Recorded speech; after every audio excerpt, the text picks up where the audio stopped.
خطير خطير الاخوان، هادشي اللي غتسمعوا. الجزائر مشات فريمون، مشات بعيد ضد فرنسا. اليوم القنوات التلفزيونيه تتحدث على ان فرنسا او مقاطعه فرنسيه سميتها بغوتان.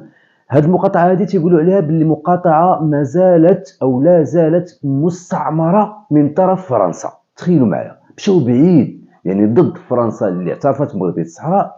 اليوم التلفزيون الجزائري يتحدث على مستعمره اخرى، يعني بوليزاريو جديده كاينه في فرنسا، وبغى يلعب على هذه الورقه هذه.